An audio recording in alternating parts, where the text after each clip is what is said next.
தமிழா தமிழ் பேசு புலனத்திற்கு எனது மாலை வணக்கம். அனைவருக்கும் வணக்கம். என் பெயர் மாஸ்டீசன். நான் 5ஆம் வகுப்பு படிக்கிறேன். குறள் பேசும் குறள் 50வது வாரம். அதிகாரம் 25 அருளுடைமை. குறள் 246. பொருள் நீங்கி பொச்சாந்தார் என்பர் அருள் நீங்கி அல்லவை செய்தொழுகுவார். பொருள் அருள் நின்று தீயவைகளை செய்து வாழ்கிறவர் உறுதி பொருளாகிய அறத்தை இழந்து தம் வாழ்க்கை குறிக்கோளையும் மறந்தவர் ஆவார். குறளன் 247.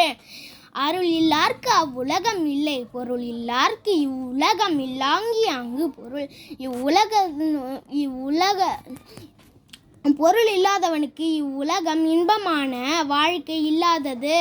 அதுபோல அருள் இல்லாதவனுக்கு மேல் உலகத்து வாழ்க்கையும் இல்லையாம். குறள் 248. பொருளற்றார் பூப்பர் ஒருகால் அருளற்றார் அற்றார் மற்றாதல் அரிது.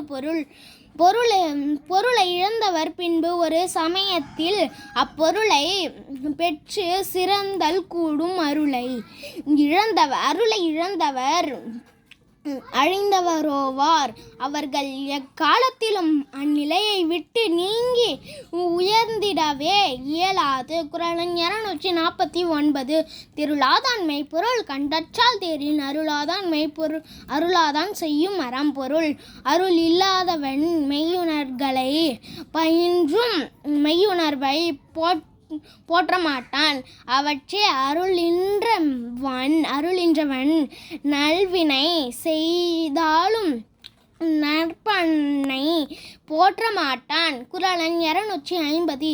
வலியார் முன் தன்னை நினைக்கத்தான் தான் தன்னின் மெலியார் மேல் செல்லும் இடத்து. பொருள் அருள் இல்லாத ஒருவன் தன்னை விட வலிமையில் குறைந்தவர்களை துன்புறுத்த செல்லும்போது தன் காட்டில் வலியவர் முன் தன் அஞ்சி நிற்கும் நிலையை நினைத்து கொள்ள நேரிடும்.